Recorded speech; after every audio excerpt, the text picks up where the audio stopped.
except that this one grow up on the trees and pineapple grow off the ground. So most of the epiphytes, most of the pineapple-related plants are epiphytes. Most of them grow up on the trees, but pineapple grow off the ground. So is that something that we engineered as humans to make them grow on the ground?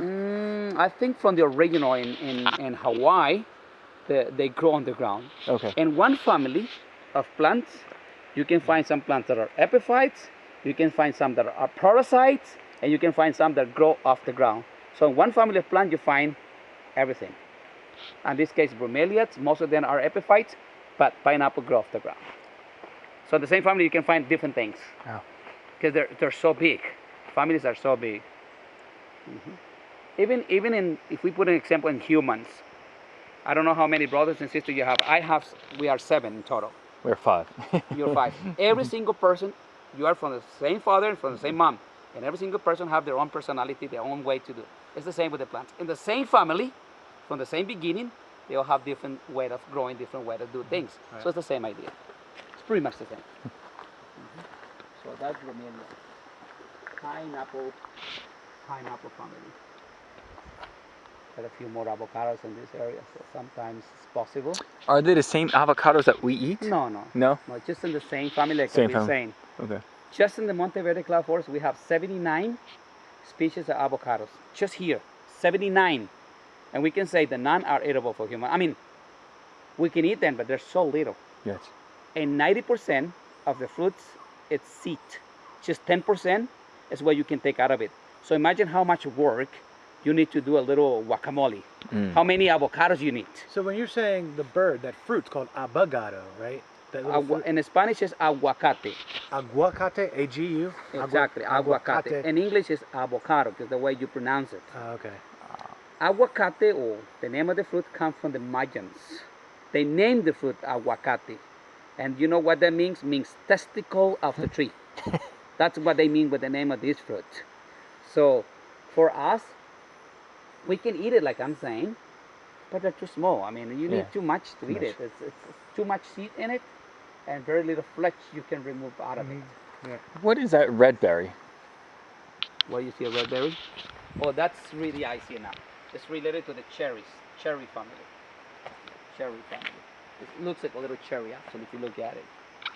So are any of these plants parasitic plants? No, very few. So they're not damaging the trees at all. Not at all. So these are all epiphytes. Exactly. In the cloud forest, 98% of the plants are epiphytes. 99% of the plants that grow on the trees are epiphytes. That means they don't hurt the trees at all. Exactly. In the lowlands and the dry forest, big percentage of the plants that grow on the trees are parasites. Oh, in the lowlands. In the cloud forest, most of the plants that grow on the trees are epiphytes. Okay. You see? Why in the lowlands more parasites and not too many here?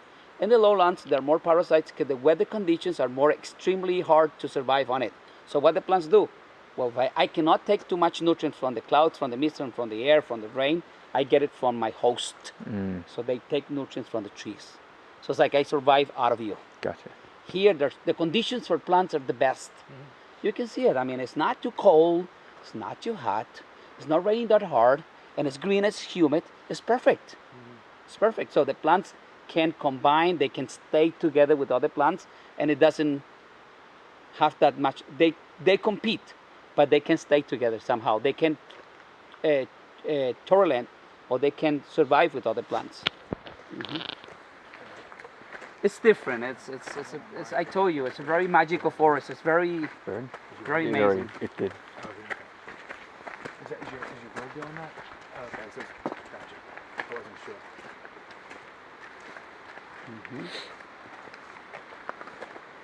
Now that noise we hear, It's the water. is that wind or water? Okay. The water, just the river down here. So we're gonna continue ahead. See the waterfall, not the biggest waterfall in Costa Rica, but there's a little waterfall.